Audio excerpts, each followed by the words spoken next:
কুমারখালীতে বালু বোঝাই ট্রলি পদ্মায় উল্টে, শিশু নিখোঁজ, উদ্ধার তিন কুষ্টিয়া প্রতিনিধি। আল আমিন। কুষ্টিয়ার কুমারখালীতে পদ্মা নদীতে স্যালো ইঞ্জিন চালিত বালু বোঝাই ট্রলি লাটাহাম্বা উল্টে গিয়ে মোহাম্মদ আলিফ ৮ নামের এক শিশু নিখোঁজ হয়েছে।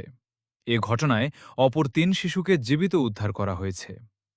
শুক্রবার ১৪ আগস্ট সকাল ১০টার দিকে উপজেলার শিলাইদহ ইউনিয়নের শিলাইদহ ঘাট সংলগ্ন কসবা মৌজার ঘাটপাড়া এলাকায় এ দুর্ঘটনা ঘটে। নিখোঁজ শিশু আলিফ উপজেলার শিলাইদহ ইউনিয়নের কসবা এলাকার মনসুর প্রামাণিকের ছেলে।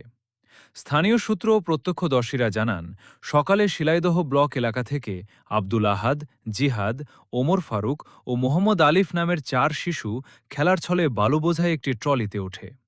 ট্রলিটি ঘাটপাড়া এলাকায় পৌঁছালে রাস্তা অপ্রশস্ত হওয়ায় একটি মোটরসাইকেলকে সাইড দিতে গিয়ে নিয়ন্ত্রণ হারিয়ে উল্টে পদ্মা নদীতে পড়ে যায়। দুর্ঘটনার পরপরই চালক সাঁতরে তীরে উঠে আসেন। একই সময় স্থানীয়রা দ্রুত এগিয়ে এসে নদী থেকে ৩ শিশুকে জীবিত উদ্ধার করতে পারলেও আলিফ পানির স্রোতে নিখোঁজ হয়। খবর পেয়ে বেলা সোয়া ১১টার দিকে উদ্ধার অভিযান শুরু করে কুমারখালী ফায়ার সার্ভিসের একটি দল।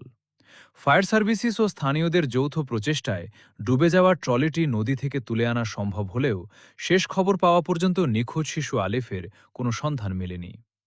ঘটনার সত্যতা নিশ্চিত করে কুমারখালী ফায়ার সার্ভিস জানায়, নিখোঁজ শিশুটিকে উদ্ধারে অভিযান অব্যাহত রয়েছে। এদিকে এ ঘটনায় এলাকায় গভীর শোকের ছায়া নেমে এসেছে এবং স্থানীয়রা অবৈধ ও ঝুঁকিপূর্ণ এসব যানবাহনের চলাচলের ওপর ক্ষোভ প্রকাশ করেছেন।